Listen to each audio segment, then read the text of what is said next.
투나잇 이슈 시작합니다. 윤석열 대통령이 취임 2주년을 맞아 대국민 기자회견을 했습니다. 지난 2년간의 정부 성과를 설명하고 향후 3년간의 국정 계획도 밝혔습니다. 오늘 이 대통령 기자회견 그리고 다양한 정치권 이슈들까지 두 분과 짚어보겠습니다. 김현주 시사평론가, 이승훈 변호사 자리하셨습니다. 어서 오십시오. 안녕하세요.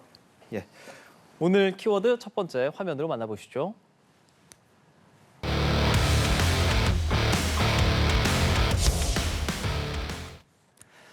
자, 오늘 기자회견 많은 언론에서 주목을 했습니다. 여러 질문도 있었고 답도 직접 하는 모습이 있었습니다. 그 내용 하나하나 짚어보도록 할 텐데요. 먼저 저희가 키워드 제목을 대통령 회견에서 사과라고 정했습니다. 김건희 여사 명품 가방 수수 의혹과 관련해서 현명하지 못한 처신이었다라고 사과를 했습니다. 사과라는 이 단어를 쓴 건 이번이 또 처음이었죠. 그렇습니다. 사과라는 단어가 참모진들과의 사전 독회라고 해서 그 사전에 미리 논의들이 있었음에도 불구하고 그 자리에서도 나오지 않았었다는 거예요. 그런데 그 현장에서 대통령께서 직접 사과라는 단어를 언급을 하면서 국민들께 몸을 낮추는 자세, 그리고 이번 총선 결과 민의를 받아들이는 그런 모습을 보여줬기 때문에 특히 그동안에 좀 소통 부족이라는 점이 지적되지 않았었습니까?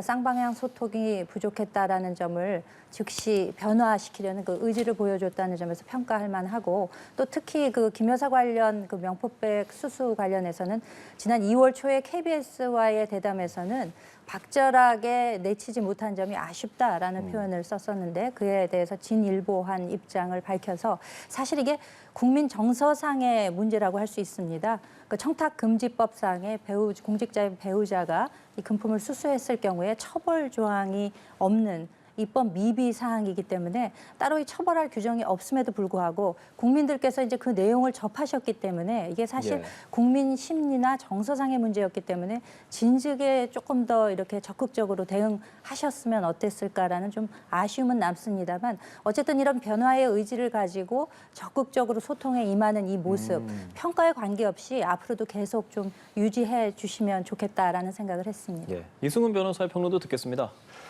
뭐 유일하게 기억에 남는 게 사과인 것 같아요. 뭐 다른 것들은 뭐 별게 없었던 것 같고, 방금 말씀하신 대로 참모들과의 대화 과정에서도 사과란 얘기가 안 나왔다고 한다면 정말 대통령이 사과할 마음이 없었는데 카메라 앞에서만 뭐 겨우 하지 않았나, 이런 생각이 듭니다. 우리가 대통령의 부인이라고 한다면 모르는 사람한테 어떻게 명품백을 받을 수 있을까, 이런 생각이 들지 않아요? 근데 잘 모르는 목사에게서 그렇게 300만 원 상당의 명품백을 쉽게 받는다는 것 자체가 국민들 입장에서 보면 충격이고, 또 부정청탁금지법에 의해서 처벌이 안 된다는 거잖아요. 그러면 처벌도 안 되는데 뭐 특수부검사를 3명이나 불러다가 왜 예산 낭비를 하고 있는지도 모르겠고요. 이렇게 법의 저촉 여부를 떠나서 대통령이 왜 이 한마디 사과 한마디를 하는데 이렇게 오랜 시간이 걸렸을까, 정말 아쉽고, 그런 측면에서 보면 아직도 대통령이 변할 생각이 아직은 별로 없으시구나, 좀 더 바닥이 있겠구나, 국민의힘의 바닥이, 그렇게 생각됩니다. 관련해서 특검에 대해서는 좀 정치 공세이다라는 이야기를 했고, 뭐 검찰이나 경찰의 수사가 봐주기 의혹이나 뭐 그런 의혹이 있을 때 본인이 특검 먼저 얘기하겠다라고까지 이야기했잖아요. 그 부분은 어떻게 들으셨는지요? 이승훈 변호사께서는 지금 상당히 박하게 이제 평가를 해주셨는데, 오늘 아마 윤 대통령의 기자회견이 있기 전에 많은 분들이 의견 표명을 하셨습니다. 말씀을 뭐 길게 하시지 말라거나, 뭐 요점만 말씀을 하시라거나, 혹은 낮춘 자세로 말씀하셔야 된다, 이런 지적들을 하시면서 상당히 염려스러운 마음들, 특히 지지층에서는 가지고 계셨을 거예요. 그런데 오늘 그 기자회견 전반적으로 지켜보기에 많은 국민들께서 대통령이 이야기하는 그 진정성이 좀 마음에 와닿았다라고 생각하는 분들이 계실 겁니다. 이 특검에 관해서는요, 이 특별검사라고 하는 것은 특별이라는 단어가 들어가잖아요. 일반 검찰의 수사로 진행되지 않는 경우, 미진하다고 판단될 경우 입법을 통해서 특별검사를 기용을 해가지고 하는 것이 이제 특별검사의 취지라고 할 수 있을 텐데, 윤석열 대통령의 말은 이거죠. 그러니까 지난 정부에서 뭐 도이치모터스 관련해서 특수부 검사들이 많이 동원이 돼서 수사를 했음에도 불구하고 그렇다면 지난 정부에서 봐주기 수사를 했다는 것이냐라는 점을 이제 지적을 하고 있는 것이죠. 그렇기 때문에 이 특별검사의 도입 취지에 비춰볼 때 이제까지 13번의 특검이 도입이 됐었습니다만 당시에 이제 그 사안의 중대성이라고 하는 것이 국가에서 주로 다룰 정도의 사안 이런 것들을 특별검사로 다뤘었거든요. 근데 김건희 여사에 관련된 것이 이게 과연 특검할 사안이냐의 문제가 일단 기본적으로 제시가 되는 것이고 그렇기 때문에 이게 정말 진상규명을 위한 것이냐 아니면은 정치 공세적 성격이 있는 것이냐. 이미 지금 검찰에서 말씀하셨다시피 3명의 검사를 더 배치를 해서 지금 형사 일부에서 수사에 들어간 만큼 이 수사 결과를 좀 지켜보는 자세도 필요하지 않을까라고 생각이 됩니다. 오늘 질의응답 과정에서 특검이라는 키워드가 나왔던 부분, 김건희 여사에 대한 부분 그리고 이제 해병 특검 관련해서도 사실 두 가지 모두 대통령은 부정적인 입장을 사실 오늘 말했거든요. 그 부분에 대한 평가 어떻게 하시겠어요?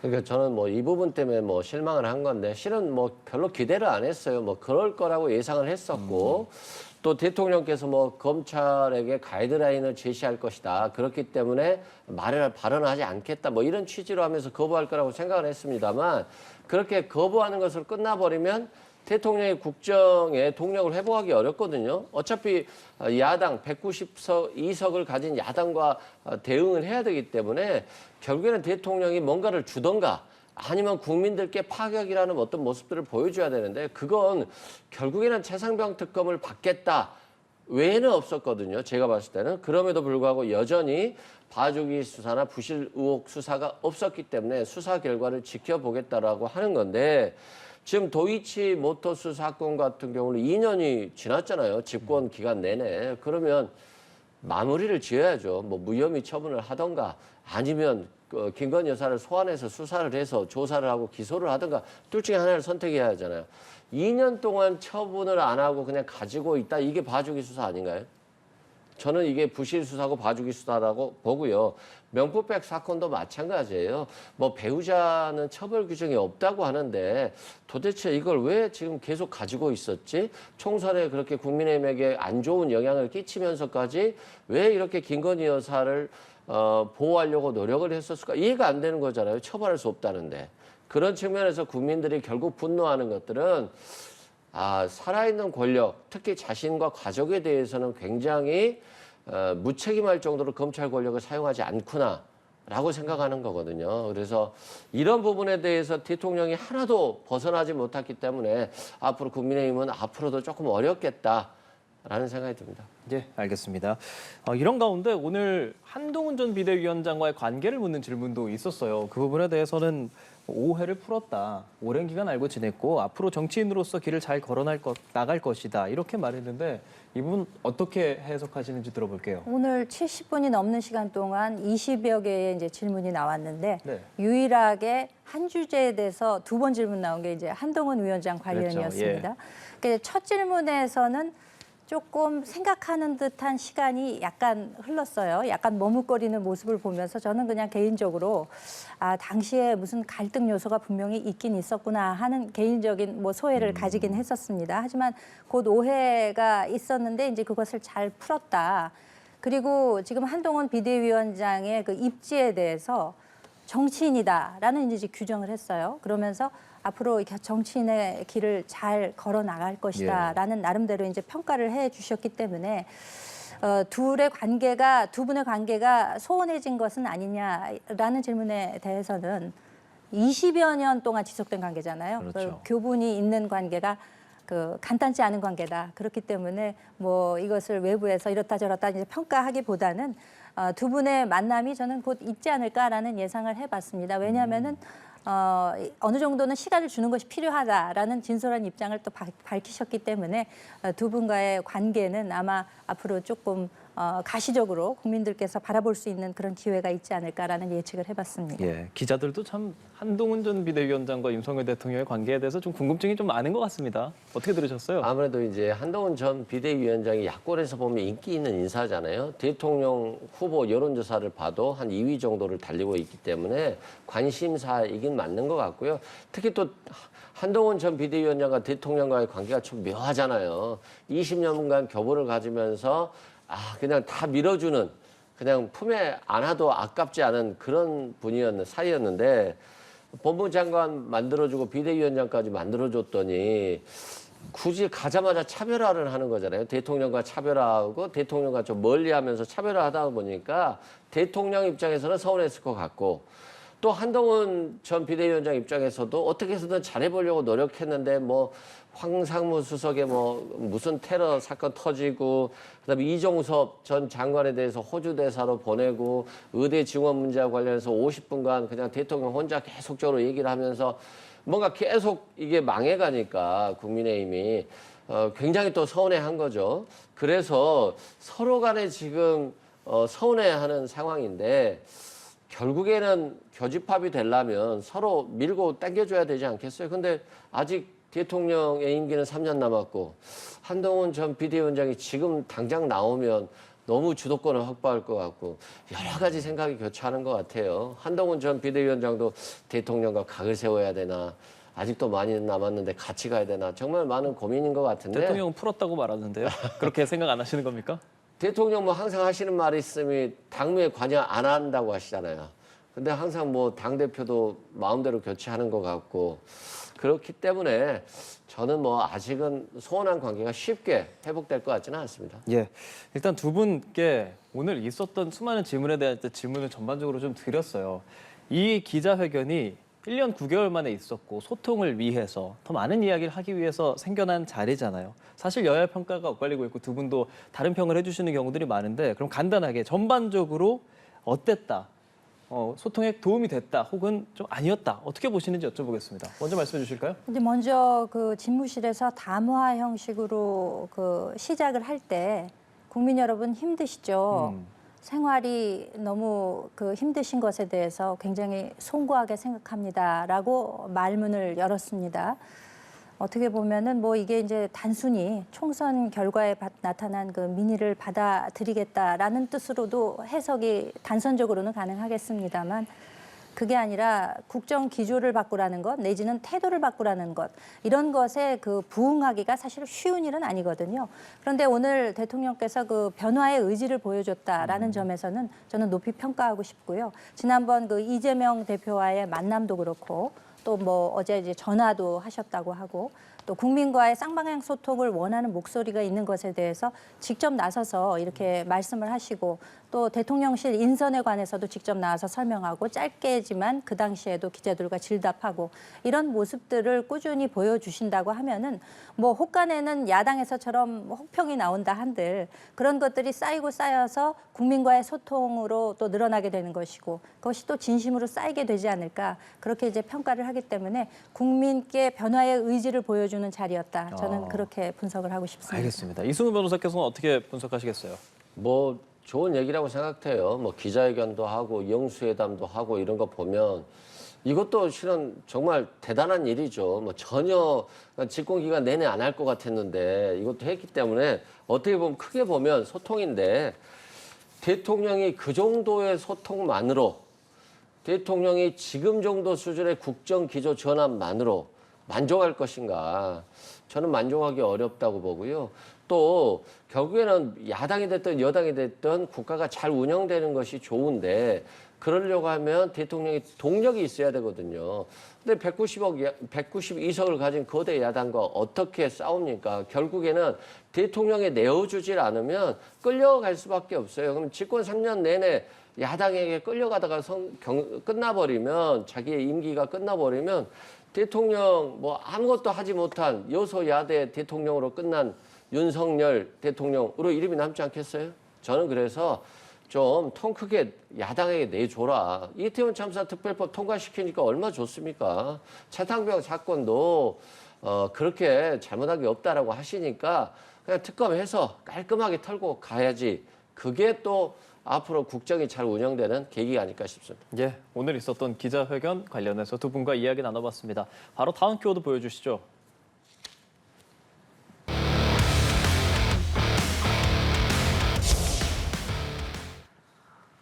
네, 국민의힘 원내사령탑에 추경호 의원이 당선됐습니다. 102표 중에서 70표를 얻게 됐고 이 정도면 압도적인 결과라고 할 수 있을 것 같습니다. 어떤 부분이 의원들에게 긍정적으로 작용했다고 보십니까?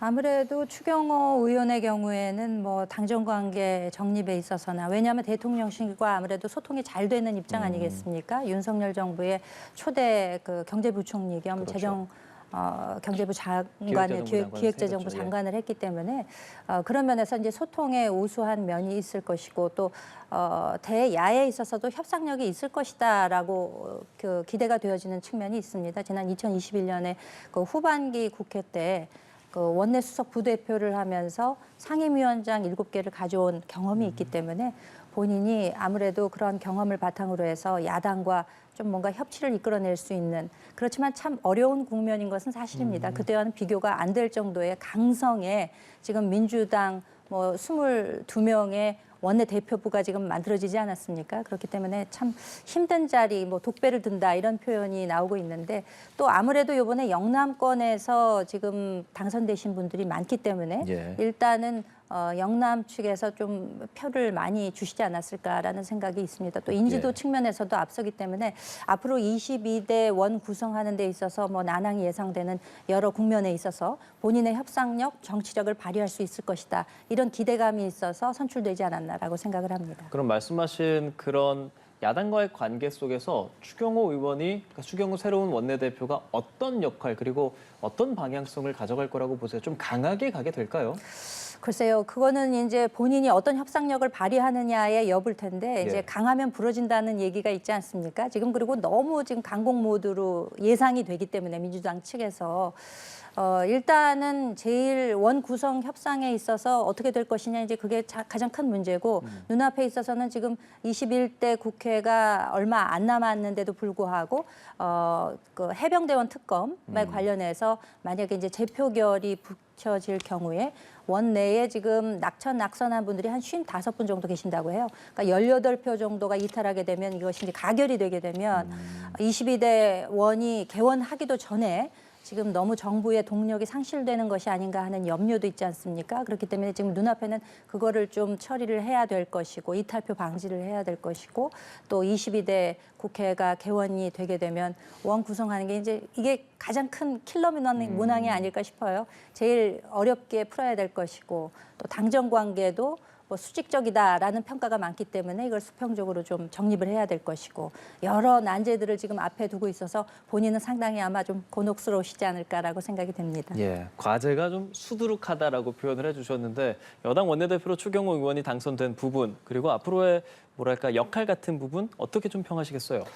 네, 뭐 일단 뭐 축하드리고요. 뭐 합리적이고 온건하다 이런 평이 있는데 예. 뭐 그건 협상에 있어서는 좀 도움이 될 수 있을 것 같습니다. 다만 국민의힘이 좀 변화해야 된다는 생각에서 봤을 때는 여전히 주호영 전 원내대표, 윤재옥 전 원내대표와 더불어서 영남 출신의 원내대표잖아요. 그래서 역시 또 영남당의 이미지를 좀 벗기에는 좀 어려운 상황인가 아닌가 싶고요.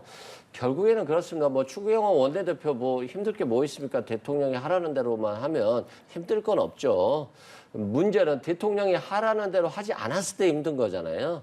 그래서 힘든 길을 갈 것인가 쉬운 길을 갈 것인가 한번 지켜보면 될 것 같고요. 가장 중요한 건 수직적 당정 관계를 끊고 오히려 대통령실이 경험이 부족하다라고 한다면 국민의힘에서 더 대통령을 끌고 가면서 뭔가를 이끌어가는 것들도 좀 좋아 보인다. 그리고 두 번째로는 192석의 야당을 상대해야 되잖아요.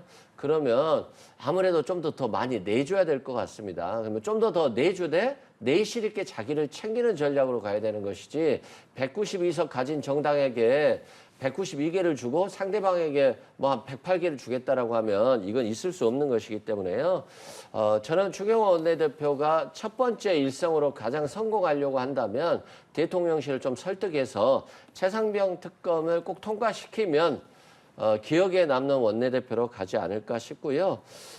마지막으로 이제 경제부총리까지 하셨잖아요. 예. 그러니까 우리 추경호 원내대표가 지금 경제가 아주 힘든 상황인데 경제를 좀 살리기 위해서 또 마중물 같은 역할을 하기 위해서 야당이 요청했던 25만 원에 대한 민생 지원금 이것도 좀 적극적으로 한번 검토하시기 바랍니다. 예, 취임 일성으로는 거야 의회 독재 강하게 맞설 것이라고 말했는데 앞으로 어떻게 진행할지 좀 지켜보도록 하겠고요. 전당대회 이야기도 좀 해볼게요. 황우여 비대위원장이 이 시기와 관련해서 이제 인터뷰를 하고 그거에 대한 반응도 좀 많이 나오는데 원래 뭐 6월 말 7월 초 얘기하다가 미뤄질 수도 있다. 근데 또 이게 또 날짜를 못 박은 것은 아니다. 좀 물러나는 모습도 있고 이 시기 가지고 좀 얘기가 많습니다. 그러니까 원래는 6말 7초라는 이야기가 많았는데 예. 황우여 비대위원장이 한 달 정도 늦어질 수 있을 것이다. 그러니까 8월을 얘기를 네. 했어요. 이러니까 당내에서 좀 좋지 않은 이야기들이 좀 많이 나오고 지적이 나오다 보니까 약간 좀 자세를 낮추는 듯한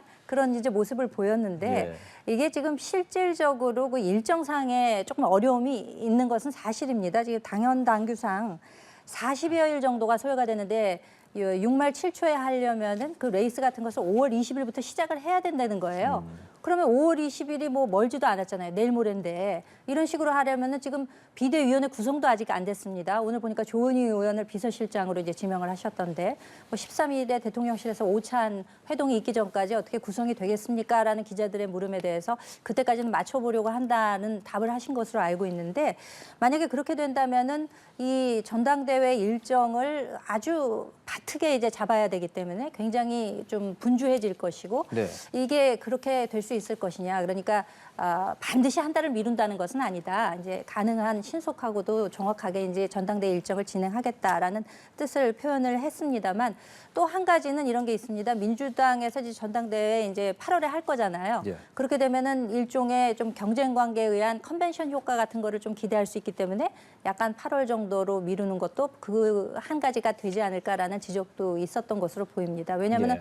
지난번에 그 대선 후보 결정할 때도요. 민주당이 그때는 약 한 달 정도 빠르게 대선 후보를 결정을 했었습니다. 전당대회를 먼저 하고 그다음에 이제 국민의힘이 했었거든요. 그러면서 양당에서 서로 시너지 효과가 좀 나오는 측면이 있었기 때문에 이번에도 조금 늦추게 되면은 8월 중에 하면서 민주당과의 좀 경쟁 구도가 많은 분들의 관심을 가지게 되지 않을까라는 이야기는 있습니다만 그래도 이 일정을 늦추는 것에 대해서 굉장히 화들짝 놀라는 분들이 좀 있는 것 같아서 반발의 목소리가 좀 나오고 있는 것으로 알고 있습니다. 네, 뭐 국민의힘 상황이기는 하지만 이 일정 왜 이렇게 중요하게 여기는 걸까요?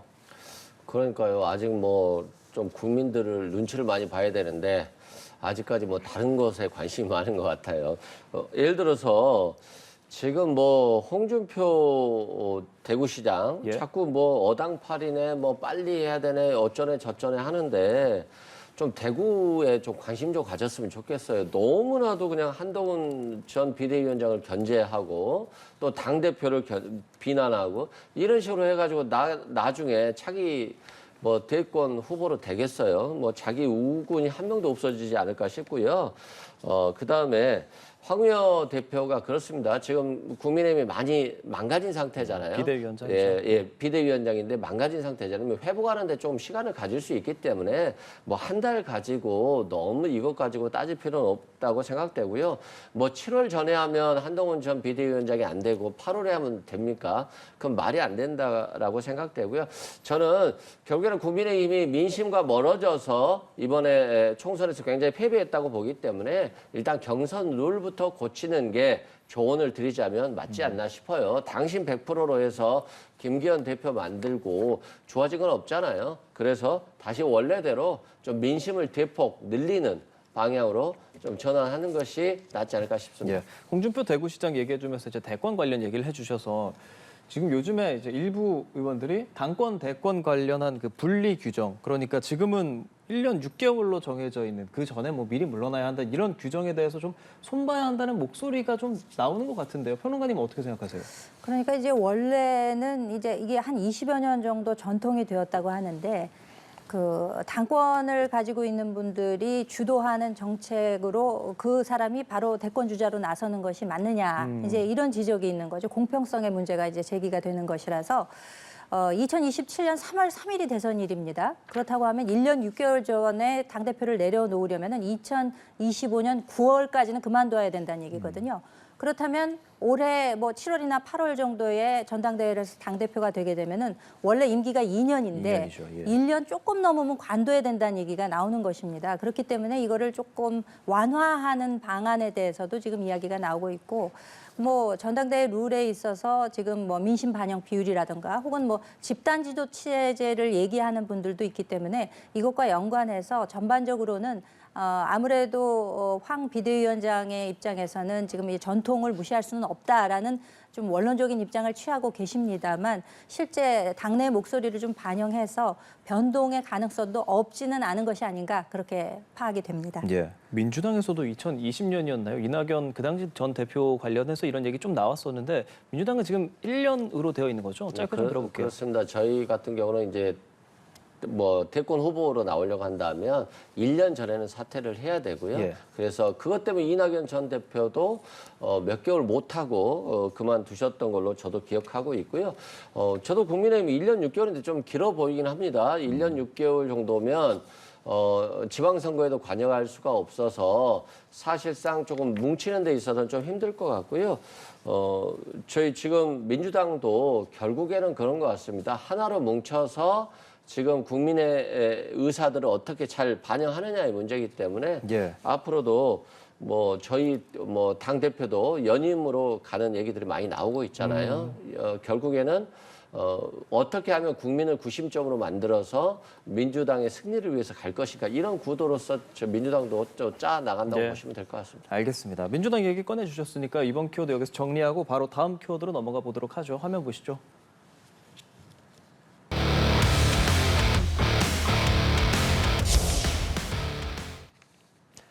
네, 이재명 대표가 치료차 휴가를 15일까지 갖는다고 전해지고 있습니다. 뭐 아무래도 지금 좀 고심할 만한 거리들이 좀 있는 상황인데 이재명 대표 뭐 건강이 뭐 걱정할 만한 상황이라고 전해지나요? 뭐 걱정할 만한 상황은 아닌 것 같고요. 저번에 피습 당했을 때 치료하는 과정에서 뭐 약간의 뭐 어떤 증상이 발견된 것 같아요. 그래서 어느 정도 가벼운 치료라고 보여지고요. 다만 이제 한 3년 가까이 한 번도 쉬지를 못했다고 그래요. 그래서 휴식차 이 기회에 시술도 받고 또 뭐 휴식도 한다 이렇게 보시면 될 것 같고요. 휴식하면서 또 고민들이 많이 있을 것 같아요. 예. 당대표 연임을 이제 당원들이 굉장히 요구하고 있고 사실상 192석을 만들어줬고 여기에 리더가 이재명 대표라고 하는 것들이 당원들 사이에서 그리고 국회의원 당선인들 사이에서도 명확하게 나오고 있기 때문에 대표직 연임과 관련한 고민들 그리고 법사위와 운영위원회와 관련해서